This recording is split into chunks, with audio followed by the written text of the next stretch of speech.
Hi, my name is Becca, and I am in the English 116 class. We are currently working on the annotated bibliography in the oral status report. I am currently working on writing my paper with the career field of being a paramedic. The research I'm currently working on is the career challenges of being a paramedic and in the medical field.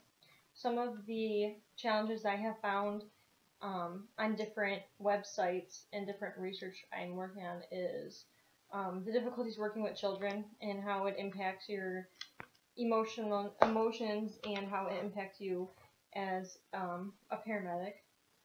Also, how contagious diseases can spread very quickly as a paramedic. There's also a lot of mental and emotional struggles with being a paramedic and how you have to deal with many different situations, including death, and that can really impact you as a person and impact your job. It also impacts your social life a lot.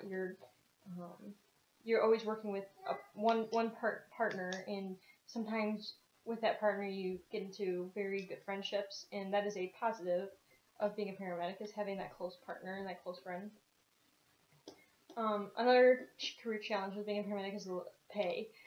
Sometimes people think they're being underpaid. It could be because they're being starting maybe sometimes $15 an hour, and for all that you're up against, some people think that is very low pay. So that's a big issue right now when you research about the career challenges with being a paramedic. There are some benefits. There's a lot of benefits. You get to save lives, which is definitely something rewarding and something that a lot of people feel is bigger than maybe the pay or the downsides of the job. Another benefit is being able to continue your education in the medical field, and you could also go on to nursing school, PA school. You could even go into being a doctor. Sometimes people use that as their first step to get to a bigger and better place. Some of the challenges, like I said, can be the emotional and physical struggles. You definitely have to be fit so you can lift heavy patients and help transport them up and down stairs through buildings. Some of the databases I've been using is, yes, the Schoolcraft website.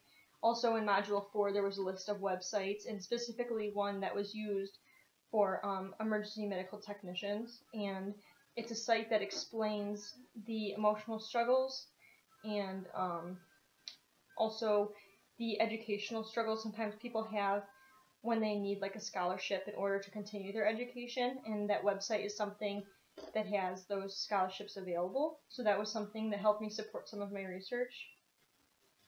Some of the problems I've had with research is using some of those databases. There wasn't enough information on some of them for me to use as some supporting details and supporting background information.